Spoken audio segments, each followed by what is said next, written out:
हनुमान जी अजर और अमर हैं। हनुमान ऐसे देवता हैं जिनको यह वरदान प्राप्त है कि जो भी भक्त हनुमान जी की शरण में आएगा उसका कलयुग भी कुछ नहीं बिगाड़ पाएगा। जिन भक्तों ने पूर्ण भाव एवं निष्ठा से हनुमान जी की भक्ति की है, उनके कष्टों को हनुमान जी ने शीघ्र ही दूर किया है।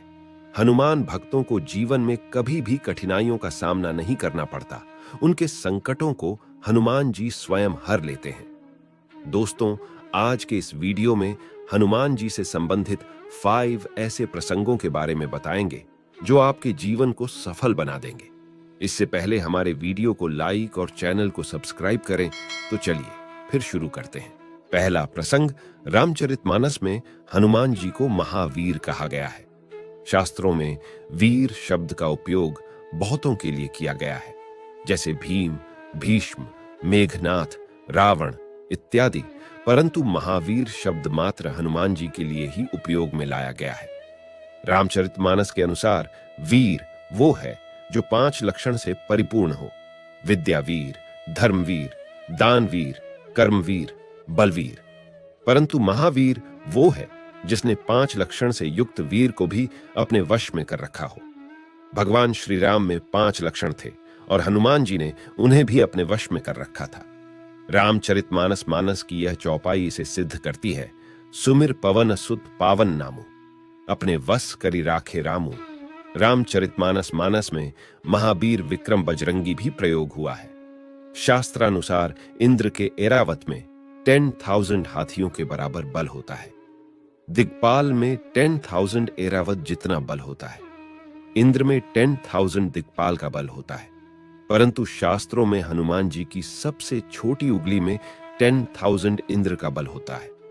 दोस्तों, हनुमान जी में इतना बल उनके आजीवन ब्रह्मचार्य के पालन के कारण था, तो आपको भी ज्यादा नहीं तो थोड़ा बहुत ब्रह्मचार्य का पालन जरूर करना चाहिए, जिससे आपका मानसिक और शारीरिक बल मजबूत हो। दूसरा प्रसंग, हनुमान जी लंका में सीता को खोज रहे हैं। रावण के महल के साथ ही अन्य लंका वासियों के घरों में, महलों में, गलियों में, रास्तों पर हर जगह हनुमान जी सीता को खोज रहे थे।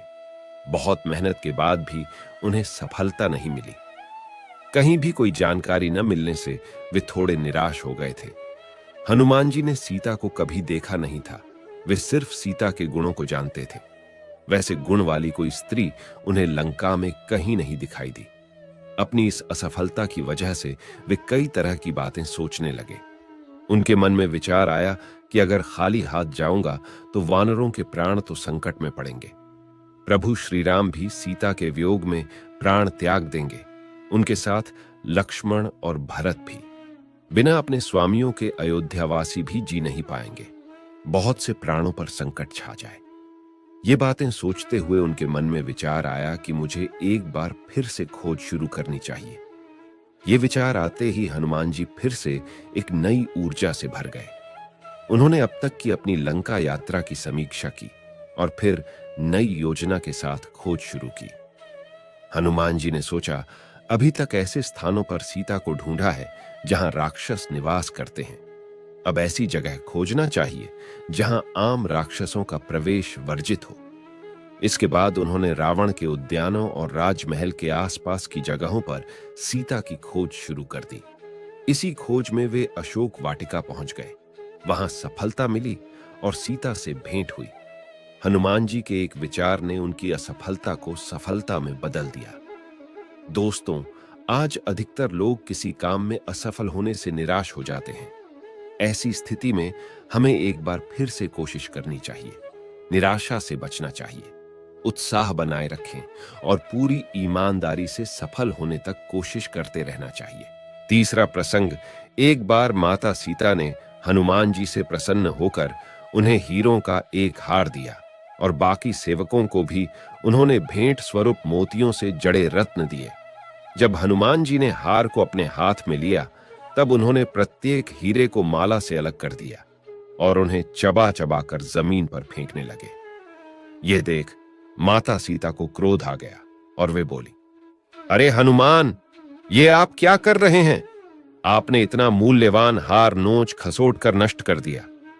यह सुनकर अश्रुपूरित नेत्रों से हनुमान जी बोले, माते, मैं तो केवल इन रत्नों को खोलकर यह देखना चाहता था कि इनमें मेरे आराध्य प्रभु श्री राम और मां सीता बसते हैं अथवा नहीं। आप दोनों के बिना इन पत्थरों का मेरे लिए क्या मोल। बाकी सेवक ये सारी घटना देख रहे थे। वे तुरंत ही हनुमान जी के पास आकर बोले कि हनुमान, यदि इन निर्जीव वस्तु में श्री राम नहीं है तो श्री राम कहां है?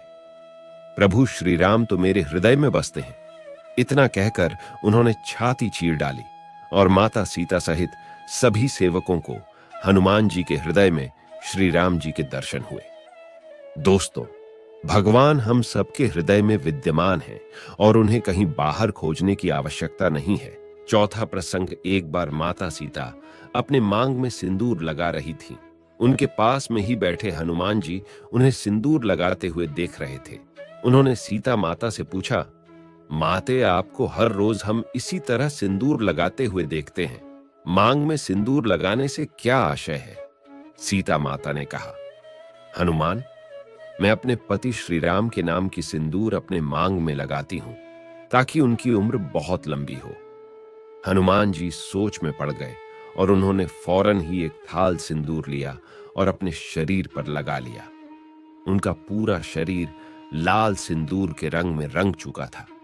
सीता माता यह सब देखकर हंसते हुए बोली, हनुमान, इसका क्या अभिप्राय है?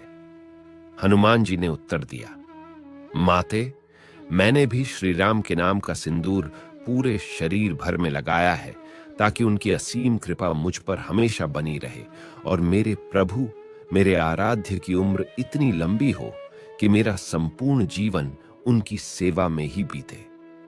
हनुमान जी के इन वचनों को सुनकर माता सीता का हृदय गदगद हो उठा। दोस्तों, इस जीवन को ईश्वर की भक्ति और सेवा में अर्पण कर देना चाहिए। पांचवां प्रसंग, जब हनुमान समुद्र पार करके सीता माता को खोजने के लिए लंका पहुंचे, तब वे रावण के छोटे भाई विभीषण के पास गए। विभीषण ने हनुमान जी से एक छोटा सा प्रश्न किया कि प्रिय हनुमान, क्या श्री राम मेरे ऊपर कृपा दृष्टि बनाएंगे?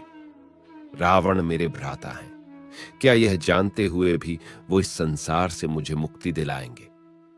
यह सुनते ही हनुमान जी बोल पड़े, विभीषण महाराज, आप संशय क्यों कर रहे हैं? जब मुझ जैसे वानर कुल में पैदा हुए एक वानर को उन्होंने शरण दे दी, अपना दास स्वीकार कर लिया, तब भला वे आपको क्यों नहीं अपनाएंगे? आप तो एक इंसान हैं और आपके अंदर इतनी अच्छाइयां छिपी है, वो जरूर आपकी सहायता करेंगे। इस प्रकार हनुमान जी ने ही अपनी भक्ति से विभीषण के मन में भी अटूट विश्वास पैदा कर दिया, जिस कारण ही विभीषण श्री राम का साथ देने को पूर्ण रूप से तैयार हो गए। दोस्तों, यदि हमारे अंदर भगवान के प्रति श्रद्धा, भक्ति और विश्वास है तो हम यही विश्वास दूसरों के अंदर भी पैदा कर सकते हैं। दोस्तों, उम्मीद करता हूं कि हनुमान जी के ये प्रसंग आपको जरूर अच्छे लगे होंगे। हमारे वीडियो को लाइक और चैनल को सब्सक्राइब कर कमेंट में जय श्री राम लिखें। धन्यवाद।